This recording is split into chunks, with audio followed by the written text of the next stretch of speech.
Assalamualaikum warahmatullahi wabarakatuh. Anak-anak, untuk kali ini Ibu akan membahas tentang Kongsi Dagang Belanda atau yang dikenal dengan VOC. Nah, Kongsi Dagang Belanda ini didirikan sekitar tahun 1602 sampai tahun 1799. Adapun tujuannya yaitu supaya mendapatkan keuntungan yang sebanyak-banyaknya. Kemudian yang kedua, tidak terjadi persaingan antar pedagang Belanda, dan yang ketiga untuk memperkuat kedudukan pedagang Belanda di daerah kekuasaannya. Langkah VOC dalam mencapai tujuannya yaitu diantaranya memonopoli perdagangan di Indonesia, kemudian menguasai wilayah kerajaan yang merupakan pusat perdagangan di Indonesia. Selanjutnya, VOC Belanda ini kemudian diberikan hak istimewa atau hak oktroy. Nah, hak istimewa ini diantaranya satu, hak memonopoli perdagangan, kemudian yang kedua, hak untuk mencetak dan mengeluarkan uang sendiri, yang ketiga, dianggap sebagai wakil pemerintahan Belanda di Indonesia, kemudian berhak mengadakan perjanjian, yang kelima, berhak memakluman perang dengan negara lain, kemudian berhak mengadakan pemungutan pajak, ketujuh, berhak memiliki angkatan perang sendiri atau yang dikenal dengan tentara kompeni Belanda. Selanjutnya, berhak mengadakan pemerintahan sendiri, dan yang terakhir adalah berhak menjalankan kekuasaan kehakiman. Karena hak oktroy ini ternyata dalam pelaksanaannya banyak terjadi penyimpangan, ya, di antaranya selalu memaksakan kehendaknya, contohnya dalam memonopoli perdagangan.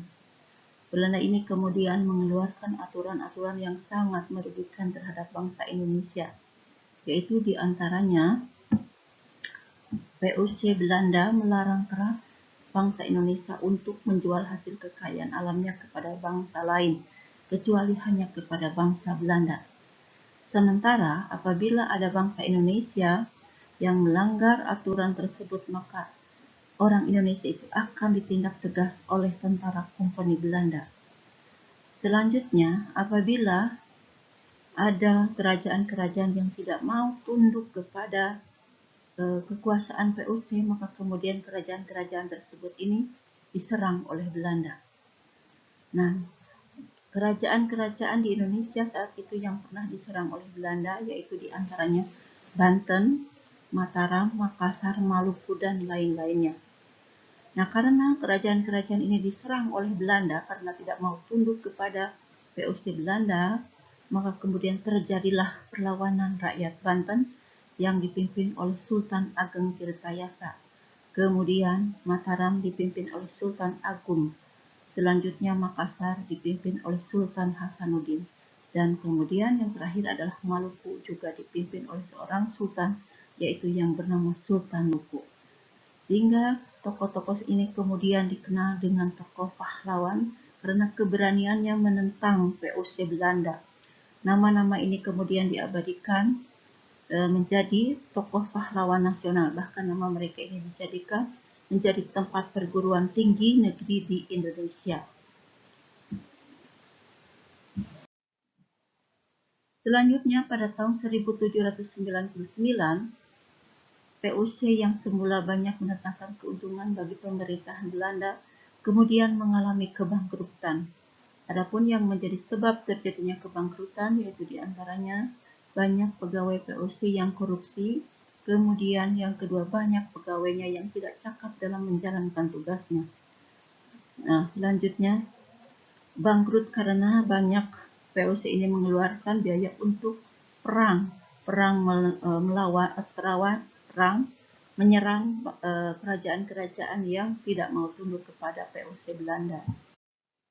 Selanjutnya, karena VOC ini sudah bangkrut, maka kemudian VOC dibubarkan dan Indonesia diserahkan kepada Belanda.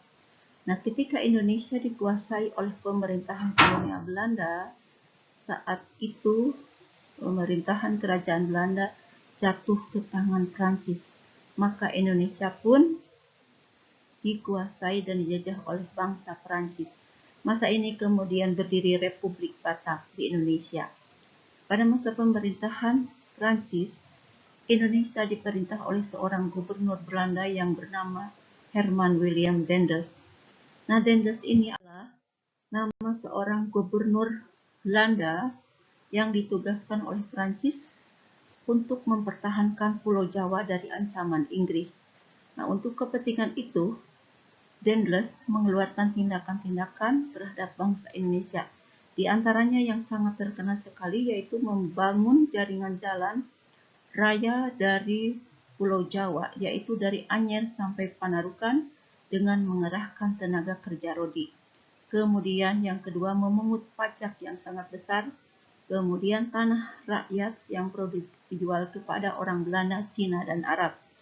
Selanjutnya, membatasi kekuasaan para sultan dan para bupati. Nah, itulah di antaranya